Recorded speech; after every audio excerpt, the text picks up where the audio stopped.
Thank you, thank you. And I want to just honor everyone who's shared their story and different paths to freedom. I love the different interpretations through um, personal freedom to historical settings and so forth. And I wanted to bring to you today a story in honor of Juneteenth. On June 19th, 1865, General Gordon Granger of the Union Army arrived in Galveston, Texas, which was the far reaches at that time. So it was like he came there and he ordered the end of slavery and enforced the Emancipation Proclamation, even though the war had ended, the Civil War had ended 2 months earlier. It took Union troops to enforce the proclamation. And that being said, Juneteenth has been a day to commemorate the struggle against slavery, the continued fight for freedom and for civil rights and for equality. And since this is June, I wanted to honor that with a historical story for you. Kumbaya, my Lord, Kumbaya, O Lord, Kumbaya. The song Kumbaya comes from the Gullah people. The Gullah are the descendants of the African slaves from the coastal plains of South Carolina and Georgia. Now, when the plantation owners of the 16 and 1700s discovered that this area could support rice farming, they imported slaves from the rice-growing regions of West Africa, who already had the skills and the knowledge. But they also imported yellow fever and malaria. While the enslaved peoples brought with them some resistance to these mosquito-borne diseases, the plantation owners had none. And so, during the heavily infested mosquito season, the plantation owners ran away to the cities, leaving large population of enslaved peoples to very few overseers. Now, this was very different from the slaves that grew up on plantations that were heavily scrutinized. They weren't allowed to speak their own language. They were stripped of their culture, robbed of their traditions. But the Gullah people, they lived in relative isolation. They created this rich Creole subculture that blended local and African tradition. Their language is a Creole of English with African loanwords and African sentence structure. And they managed to keep many of their traditions alive, their arts and crafts like basket weaving, their rice cuisine, storytelling, drumming, and singing. In African tradition, singing is not just a talent of a select few that you go to see in concert. Songs are community songs, singing as a community. Now, perhaps the most famous export of the Gullah people is the song Kumbaya. It was discovered in the 1960s by the folk singers like Peter, Paul, and Mary, and it was removed from its cultural context, and most people think of Kumbaya as a meaningless nonsense word.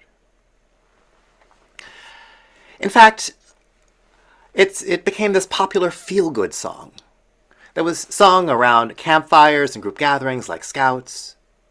And a Kumbaya moment has come to mean this feel-good moment of people coming together and setting aside their differences. But today, when you say Kumbaya, the words become worn out, cliche, and when you say Kumbaya, people laugh. In politics, a Kumbaya moment has come to mean people coming together, setting aside their differences, and getting nothing done, singing a meaningless nonsense word. But this was not the original intention of the song. For the Gullah people, the song Kumbaya is a sacred song. And it was not sung in good times. It was sung in dark times, in desperate times, in times of need. At its heart, the song Kumbaya is an invocation. The word Kumbaya translates to come by here. Come by here, Lord. Come touch this place and make it better. We need you, Lord. Kum kumbaya. This spiritual became one of the freedom songs of the civil rights movement in the 1950s and 60s. Songs that spread the message of freedom. Songs that held the movement together. And in the summer of 1964, the civil rights movement targeted Mississippi. In a state that was 1/3 black, less than 7% of the eligible black vote was registered. Now at that time, states could create their own voter registration laws, and Mississippi required the passing of a literacy test that included interpreting a passage of the state constitution to the satisfaction of the white registrar. Well, with this and other tactics, black people were effectively barred from voting. The Freedom Summer Project began as a voter registration drive that would teach black Americans how to pass the unfair voter registration tests. Freedom schools would open in local black communities, and volunteer teachers were recruited from college campuses around the country. Hundreds and hundreds came, and most of them white college students. They came for a 2-week orientation at a college campus in Oxford, Ohio. They were taught the tenets of nonviolence and exposed to the harsh reality that they might be met with violence. They were taught how to live and teach in the black community, and they would teach reading, writing, black history, and the political process. Well, among the students were James Chaney, Andrew Goodman, and Michael Schwerner. 3 students, all in their 20s, 1 African American, 2 white Jewish students, James Chaney, Andrew Goodman, and Michael Schwerner. On June 21st, 1964, the 3 friends left that college campus in Ohio and drove down to Mississippi to investigate the burning of a church that had previously agreed to be one of the locations for Freedom School. When they arrived, they were arrested by the local authorities, but they were later released. And then they went missing. Now, when they had not checked in and word came back to that college campus in Ohio, those who knew Mississippi suspected the worst. Robert Moses, the leader of the Freedom Summer Project, gathered the hundreds and hundreds and hundreds of students together, and he told them. He was proud that they had come this far, and no one would think any less of them if they left now. He asked them to call their parents or whoever they needed to call, because they needed to decide now whether they were going to stay, and whether this project would continue. Now, if you'd walked the campus that evening, you would have seen that the students had divided themselves into small groups to talk amongst themselves and to support each other. And in group after group after group, you would have seen that they were all doing the same thing. They were all singing Kumbaya. And if you joined one of those groups, you would have been invited to sing Kumbaya, my Lord, Kumbaya, oh Lord, Kumbaya.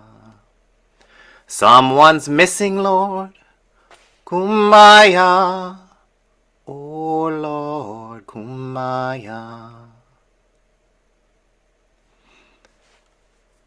The bodies of James Chaney, Andrew Goodman, and Michael Schwerner would not be found until months later. But in that moment, it was the power of singing together as community and the power of invocation that gave the students of Freedom Summer the courage and the strength to continue. Most of the students would stay, and more than 40 Freedom Schools would open in Mississippi that summer. Hundreds of black Americans would be educated and primed to later enter the political process. Many of those student teachers were so inspired by a people so hungry to learn that they would become activists for much of their lives. The events of Freedom Summer and other events of the Civil Rights Movement would urge Congress to pass the Civil Rights Act of 1964 and the Voting Rights Act of 1965. Today, when I hear the song Kumbaya, I don't laugh. I think of the power of singing together as community. I think of the power of invocation. And I think of the price of freedom. Let us put back the power of invocation back into our lives. The power to invoke spirit, God, love, whatever it is you believe, into the dark places, the dark times, the desperate times, the times of need. Let us put back the power of invocation back into the song, Kumbaya.